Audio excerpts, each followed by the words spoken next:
ওনারে কি আমরা পাম মাইরা চলবো? আমার কথা হচ্ছে সে শাহরুখ খানের ফ্যান, আমি অজয় দেবগনের ফ্যান। আপনাদের যে লোকটা অপেক্ষা করছে যান আপনারা চাটা খেতে না চাটা খাই, উনি 1 ঘন্টা বসে রাখে নাকি আমেরিকার মতো জায়গায় এখানে? তখন যখন শিল্পী মন কাজ করতেছে তখন তো ওনার টাকা ছিল না, কিছু টাকা পাওয়া যাবে, ভদ্রভাবে ডাইকা পাম্পট্টি দিয়া প্রোগ্রামটা শেষ করো। মানে আমার মাঝখানে বসাটা কি ঠিক হচ্ছে? নিলয় টিলয় সবাই গিয়ে ওনার সাথে দেখা করছে। বাংলাদেশের শাহরুখ খান যদি কেউ থেকে থাকে সেটা আকাশ ভাই, এত ভালো।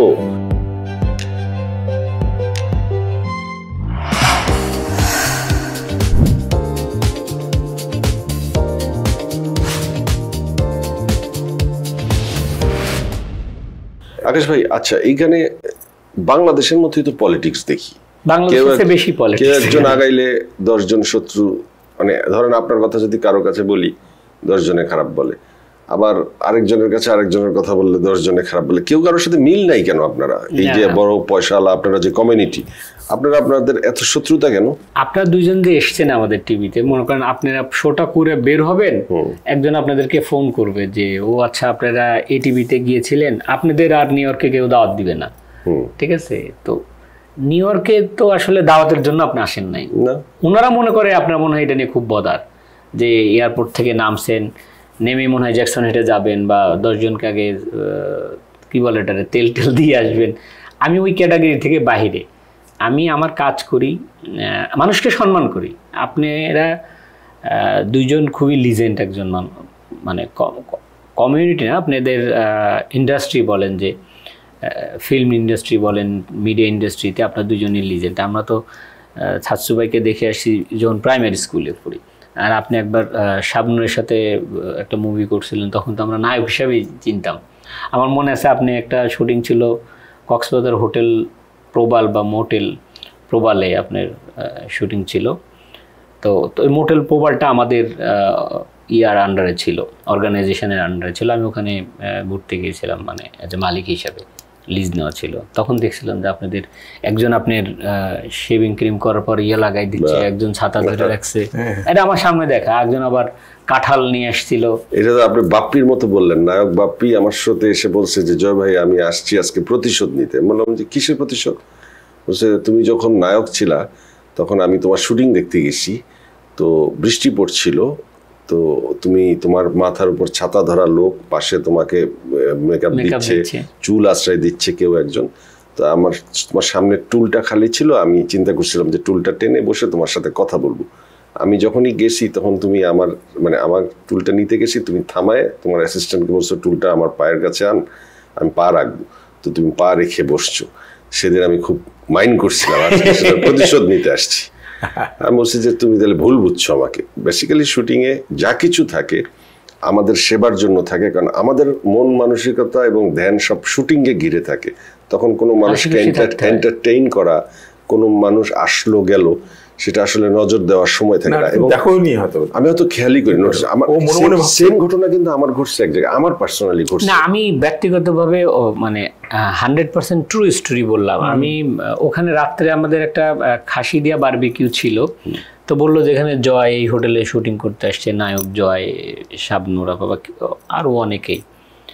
তো আমাদের তো মনে করেন জেনারেল ম্যানেজার থেকে শুরু করে ম্যানেজার সবাই তাদেরকে, যেহেতু আমি মালিক হিসেবে গেছি, আমাদেরকে আলাদাভাবে, কিন্তু মানে যেখানে শুটিং হইতেছে ওখানে মালিকেরও কোনো অ্যাক্সেস নাই, মানে এই ধরনের একটা ইয়ে। শালা হোটেলে আমাদের আর এসে থাকতেছে, আবার বলে যে না আগে জিজ্ঞেস করে নেই ওখানে আপনাকে এন্টারটেইন করে, কারণ আপনি যাচ্ছেন যদি আপনাকে অ্যালাউ না করে বা চিনে না মেইন কথা।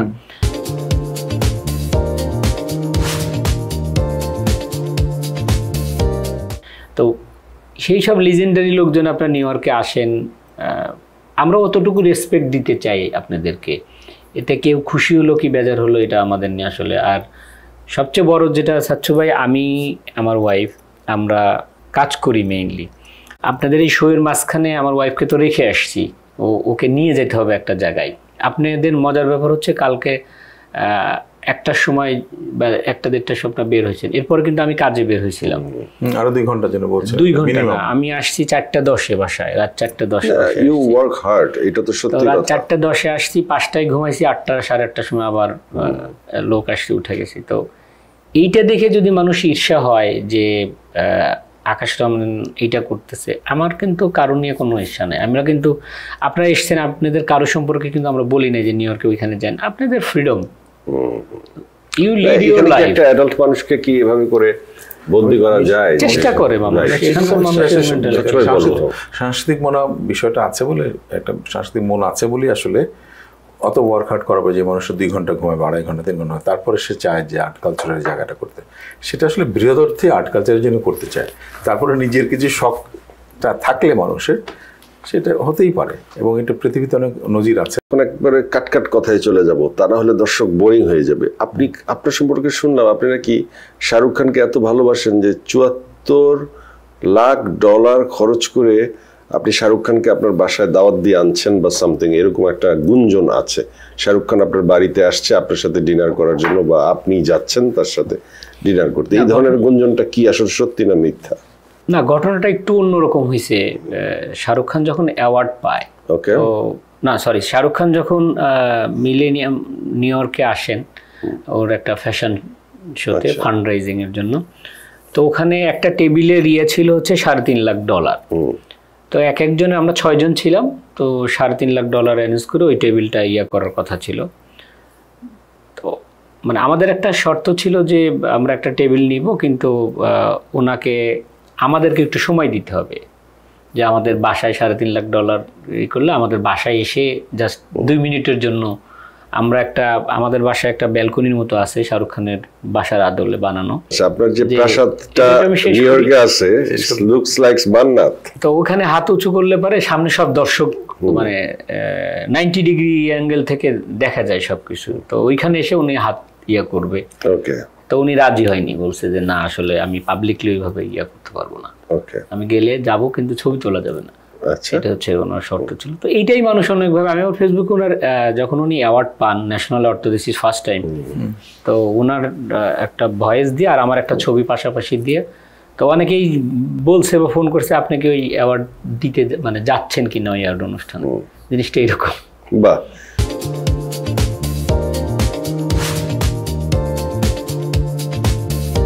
এটা কিন্তু একটা বিরাট প্রাপ্তি একটা শিল্পীর জন্য, যে ভালোবাসাটা, এই যে এত দূর থেকে একটা প্রতিবেশী রাষ্ট্রের মানুষ তাকে ভালোবাসতেছে, এটা তো সত্যি কথা। শাহরুখ খানকে আপনি ভালোবাসেন এবং তার কাজ দেখেই তো এই ভালোবাসা, এটা একটা শিল্পীর জীবনে সবচেয়ে বড় পাওয়া।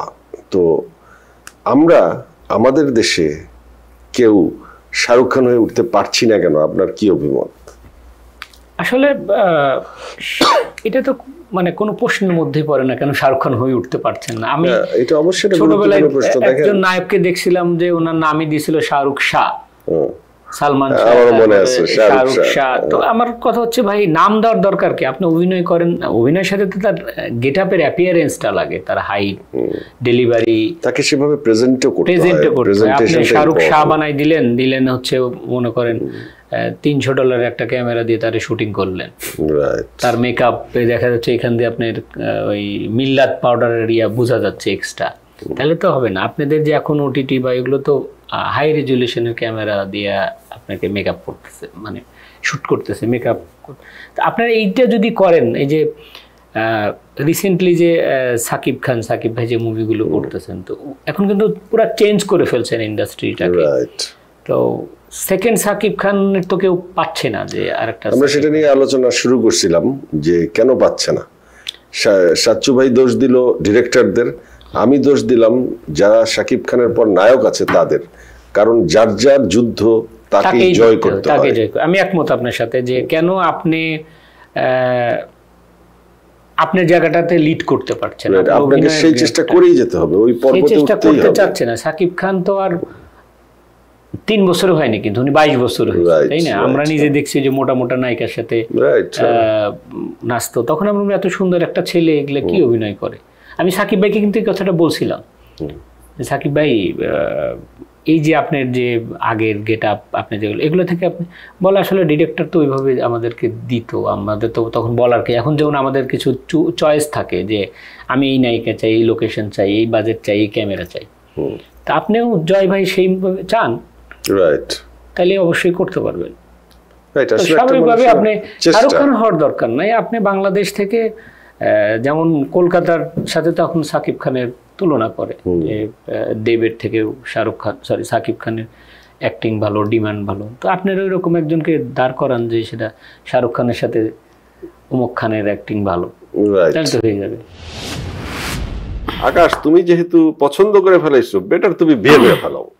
আকাশ রহমান থেকে দূরে থাকুন, ও 4টে বিয়ে করছে। সিনিয়র জুনিয়র বিষয় না, ভালো লাগে যায় না। আমার নিজেরই মৌসুমী আপাকে ভালো লাগছে ছোটবেলায়। দেখেন, মানুষ যখন মিথ্যা কথা বলে, মানুষ কিন্তু কাশে।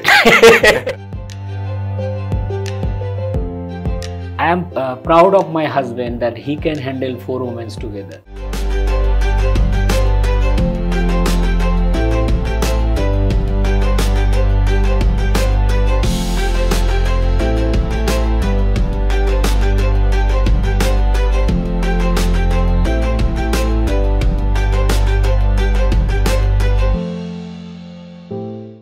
ATV USA, বিশ্বজুড়ে বাঙালিয়ানা।